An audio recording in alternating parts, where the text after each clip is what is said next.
Story time जी। Fibre ने मुझे 18 दिन पहले एक वार्निंग इशू की है और आपको पता है कि अगर फाइवर आपको 2 और वार्निंग्स इशू कर दे 30 डेज़ के कंसेक्यूटिव टाइम के अंदर तो आपका अकाउंट ब्लॉक हो सकता है।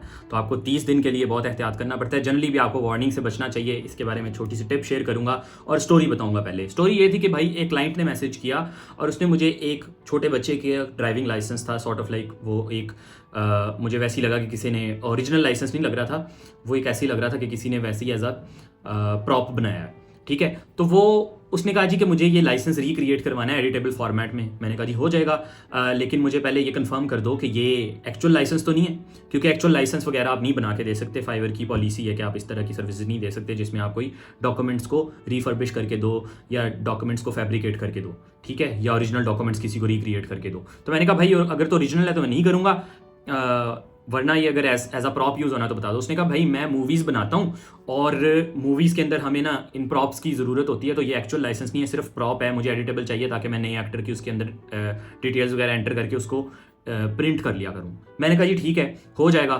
और उसके बाद ना वो क्लाइंट गायब हो गया। 3-4 दिन बाद एक नए प्रोफाइल से उसने मुझे मैसेज किया। अब मेरी अभी की अंडरस्टैंडिंग ये है कि शायद उसकी वो वाली प्रोफाइल किसी और ने रिपोर्ट है स्पैम की और फाइवर ने उसको ब्लॉक कर दिया, क्योंकि मुझे वो दोबारा प्रोफाइल मिली कोई नहीं उसकी। नए अकाउंट से उसने मुझे मैसेज किया कि ये मेरा नया अकाउंट है, पुराने की मेरी एक्सेस नहीं हो रही प्रोफाइल, तो मैं ना दोबारा से तुम्हें अब ऑर्डर करना चाहता हूँ, मुझे बताओ कितने पैसे। मैंने कहा दोनों साइड्स करनी है या एक साइड करनी है? उसने कहा दोनों साइड्स करनी है। मैंने कहा जी $200। उसने कहा एक साइड के? मैंने कहा $100। कहता चलो एक साइड कर दो, दूसरे की ज़रूरत नहीं है क्योंकि हमने तो प्रॉप यूज़ करना है। मैंने कहा जी ठीक है $100 में हो जाएगा। मैंने उसको ऑफर बना के भेज दी। अब उस टाइम मैं ड्राइव कर रहा था, ड्राइव करते हुए ना मेरे जेहन में आया, मैंने कहा यार ये मुझे ना ऑर्डर उल्टा ना पड़ जाए, तो मैंने विड्रॉ कर लिया ऑफर थोड़ी देर के बाद। अब उसका शाम में मुझे मैसेज आया, उनके मुल्क में सुबह हुई थी। उसने कहा यार मैं रात सो गया था, ऑर्डर नहीं कर सका, मुझे नज़र आ रहा है कि ऑफर विड्रॉन नज़र आ रहा है, तो ऑफर एक्टिवेटेड क्यों नहीं है, मैं ऑर्डर क्यों नहीं कर सकता। मैंने कहा यार I am having second thoughts, I will need to contact Fiverr customer support before we can work on this just to confirm if they allow me to do it. तो उसने कहा you just gave me high hopes, you have wasted 2 days of my time. तो आगे से मुझे बोलना शुरू हो गया। मैंने उसको पकड़ के उसके जब उस थोड़ा सा मुझसे रूड हुआ, मैंने पकड़ के उसका मैसेज रिपोर्ट है स्पैम किया और इजी होकर बैठ गया कि भाई इसका काम करना ही नहीं है। अब उसी शाम के जब मैं दोबारा फाइवर को ओपन करता हूँ तो मुझे नज़र आया जी कि फाइवर ने मुझे वार्निंग इशू की हुई है। वो वार्निंग क्यों इशू की कि वो भाई साहब ने जाके फाइवर को मुझे रिपोर्ट कर दिया, फाइवर वालों को, कि इस बंदे ने मुझे ब्लॉक कर दिया। फाइवर ने कोई रिसर्च नहीं की, उसने बस अपना डेटा शेटा जो भी देखा उसने मुझे उसकी बेसिस पे कि ये तो लाइसेंस बना के देने लगा था। उसने मुझे कहा जी कि आप वो सर्विसेज प्रोवाइड करें जिसकी इजाज़त नहीं है, तो इसलिए हम आपको वार्निंग दे रहे हैं 30 दिन के अंदर अगर आपको कोई और वार्निंग आई तो आपका अकाउंट ब्लॉक हो जाएगा, जो स्टैंडर्ड मैसेज आता है।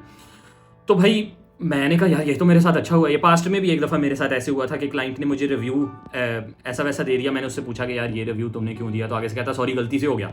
और उसके बाद शाम में मुझे वार्निंग आ गई कि उसने फाइवर से कस्टमर सपोर्ट से बात की कि मैं रिव्यू चेंज करना चाहता हूँ, और फाइवर ने कहा कि तुम भाई हमारे बायर्स को क्यों सोलिसिट कर रहे हो कि तुम्हारे रिव्यू को चेंज करें, इसकी ये हमारी पॉलिसी के अंदर नहीं है, तो आपको वार्निंग। तो भाई इस तरह का कोई भी काम जो आपको फिशी लगे, जिसके अंदर आपको मसला लगे, बायर के साथ बात करने में मसला लगे, आपको डर हो कि फाइवर को अगर पता चला तो इसका नुकसान हो सकता है, तो बिल्कुल भी ना करें, टोटली अवॉइड करें, वरना मेरी तरफ वार्निंग लेके बैठ जाएंगे।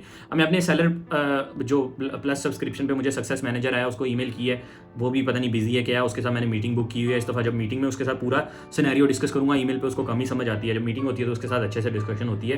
पास्ट में मैं उससे वार्निंग्स रिमूव करवा चुका हूँ। सेलर प्लस का एक और फ़ायदा, इस दफ़ा उसने वार्निंग मेरी ईमेल पे नहीं रिमूव की, मीटिंग करूंगा तो इंशाल्लाह रिमूव करवा लूंगा। ना भी हुई तो 18 दिन हो गए हैं तो 12 दिन रह गए, वार्निंग ऑटोमेटिकली चली जाएगी। लेसन लर्न क्या जी हमारा? लेसन लर्न हमारा ये है कि जब आपको कोई भी चीज़ 19-20 भी फिशी लगे, ऐसी चीज़ लगे कि ये ठीक नहीं है, उसको ना करें, उसको परसू ना करें, उस क्लाइंट के साथ बातचीत ना करें, उसको ये आराम से प्यारे से अल्फाज में कह दें कि भाई सॉरी ये वाला काम मैं नहीं करता, ठीक है, ताकि आप बाद में किसी मुसीबत में ना फंस जाएं। वीडियो अच्छी लगी तो चैनल सब्सक्राइब करें, ऐसी और बहुत सारी वीडियोज़ ऑन द वे हैं। Thank you so much.